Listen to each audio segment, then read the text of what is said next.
नमस्कार भक्तजनों, आपका स्वागत है हमारे चैनल पे। आज शुक्रवार है। हिंदू धर्म के अनुसार शुक्रवार के दिन शक्ति की देवी संतोषी माता की पूजा की जाती है। उपवास की इस विधि को 16 शुक्रवार व्रत भी कहा जाता है, जिसमें कुल 16 लगातार शुक्रवार के लिए उपवास करते हैं।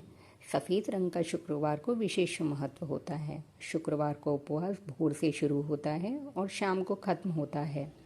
पौराणिक मान्यताओं के अनुसार संतोषी माता का नियम पूर्वक व्रत करना अत्यंत फलदायी होता है और इस व्रत के पालन से घर में सुख समृद्धि आती है। आइए आपको बताते हैं कि किस तरह से संतोषी माता का व्रत करना चाहिए और क्या है इस व्रत का महत्व। पूजा करने से पूर्व जल से भरे पात्र के ऊपर एक कटोरी में गुड़ और भुने हुए चने रखें। दीपक जलाएं और व्रत कथा कहते समय हाथों में गुड़ और भुने हुए चने रखें। दीपक के आगे या जल के पात्र को सामने रखकर कथा प्रारंभ करें तथा कथा पूरी होने पर आरती करें और प्रसाद का भोग लगाएं। संतोषी माता के अनुष्ठानों के दौरान पहली प्रार्थना संतोषी माता के पिता भगवान गणेश और माता रिद्धि सिद्धि के लिए करनी चाहिए। संतोषी माता आपकी सभी इच्छाओं को पूरा करती हैं और व्यवसाय में सफलता लाती हैं। माता से संतान, व्यापार में लाभ, आमदनी में वृद्धि, भावनाओं और दुखों को दूर करने की प्रार्थना करें। इस दिन पूरे दिन भोजन ग्रहण ना करें। 16 शुक्रवार तक नियम पूर्वक व्रत करें और शुक्रवार को व्रत के दौरान फलाहार ग्रहण करें। भोजन में घर में खट्टी खाद्य सामग्रियों का उपभोग ना करें और परिवारजनों को भी खट्टे भोजन से दूर रहना चाहिए। आइए श्रवण करते हैं शुक्रवार की व्रत कथा। पौराणिक मान्यता के अनुसार एक बुढ़िया थी जिसके 7 बेटे थे। 7 भाइयों में से एक बहुत ही निकम्मा था तो बाकी बहुत ही काबिल व मेहनती थे। इसलिए बुढ़िया हमेशा निकम्मे बेटे को बाकी 6 भाइयों का झूठा खिलाती थी। एक दिन निकम्मे बेटे की पत्नी ने कहा कि तुम्हारी माँ तुम्हारे साथ बहुत भेदभाव करती है, पर उसे यकीन नहीं हुआ। एक दिन सच जानने के लिए सिरदर्द का बहाना कर वो रसोई में ही चादर ओढ़कर लेट गया। माता हमेशा की तरह जब 6 भाइयों को खाना खिला चुकी थी तो 7वें के लिए सबकी जूठन से खाना परोस 7वें बेटे को उठाने लगी।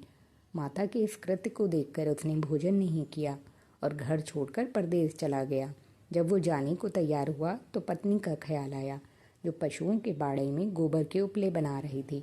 उसने अपने जाने के बारे में बताते हुए कहा, हम जावें परदेश आवेंगे कुछ काल, तुम रहियो संतोष से धर्म आपनो पाल। वहीं पत्नी ने भी इसी लहजे में जवाब देते हुए कहा कि जाओ पिया आनंद से हमारी सोच हटाए, राम भरोसे हम रहे ईश्वर तुम्हें सहाय। 2 निशानी आपने देख धरो से धीर, सुधी मति हमारी बिसारियो रखियो मन गंभीर। अब निशानी माँ तो कहा कि मेरे पास तो तुम्हें देने के लिए कुछ भी नहीं है, सिर्फ ये अंगूठी है, यही रख लो। साथ ही उसने पत्नी से भी निशानी मांगी तो उसने कहा कि मेरे पास तो कुछ भी नहीं है, ये गोबर से सने हाथ हैं, इनकी छाप ही साथ ले जाओ। अब पीठ पर पत्नी के हाथों से बनी गोबर की छाप लिए वो चल पड़ा। परदेश में पहुंच गया। अपनी हालत का जिक्र एक सेठ से किया और नौकरी मांगी। सेठ ने भी रख लिया। बात पैसों की हुई तो सेठ ने कहा, जैसा काम वैसे दाम। अब वक्त आदमी को होशियार बना ही देता है। धीरे धीरे वो कामकाज में माहिर हो गया। सेठ के बाकी नौकर चाकर भी उसकी होशियारी के मुरीद होने लगे। साथ ही उससे कई लोग जलने भी लगे। सेठ ने भी भांप लिया कि बंदा काम का है। धीरे धीरे सेठ ने उसे अपना बही खाता संभालने का जिम्मा दे दिया और उसकी ईमानदारी से खुश होकर एक समय बाद सेठ ने उसे मुनाफे का हिस्सेदार बना लिया। उधर उसकी पत्नी की बहुत दुर्दशा हो रखी थी। उसकी सास जेठानियों ने उसका जीवन हराम कर रखा था।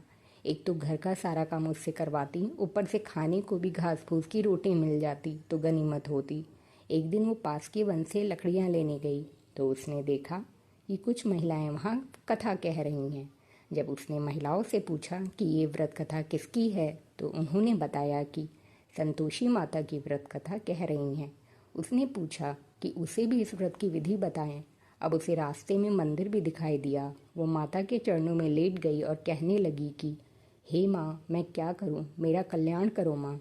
माँ ने भी उसकी पुकार सुनी।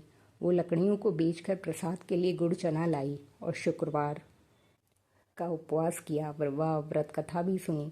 कुछ ही दिनों में से पति की चिट्ठी मिली, साथ ही पैसे भी आने लगे। अब वो हर शुक्रवार को उपवास करने लगी। फिर उसने माँ से गुहार लगाई कि हे माँ, मुझे मेरे स्वामी से मिला दे। तब स्वयं माँ एक वृद्धा का भेष धारण कर उसके पति के पास पहुंची और उसे पूछा कि उसका कोई घर बार है या नहीं। उसने बताया कि सब कुछ है, लेकिन इस काम को छोड़कर कैसे जाऊं। तब वृद्धा ने कहा कि तुम माँ संतोषी के नाम का दिया जलाकर कल सुबह दुकान पर बैठना, शाम तक तुम्हारा सारा हिसाब किताब हो जाएगा और सामान भी बिक जाएगा। उसने ऐसा ही किया। माता के वरदान से वो शाम के समय कपड़े गहने खरीद कर अपने गांव चला गया। उधर उसकी पत्नी नित्य की तरह माता के मंदिर में माता से बात कर रही थी।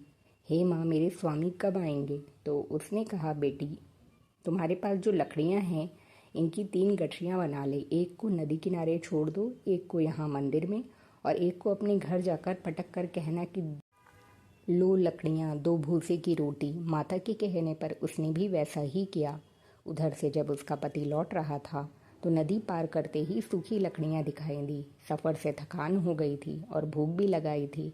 उसने आग जलाई और भोजन का प्रबंध किया और खा पीकर घर की ओर रवाना हुआ। जब वो घर पहुंचा तो उसने सुना कि उसकी पत्नी ने लकड़ियों का गट्ठर आंगन में पटक कर कहा कि लो सासू जी, लकड़ियों का गट्ठर लो और भूसे की रोटी दो। पति ने स्वर सुना तो वो बाहर आया। अपनी पत्नी की हालत देखकर उसे बहुत दुख हुआ। अपनी माँ से पूछा कि इसकी ऐसी हालत क्यों हुई।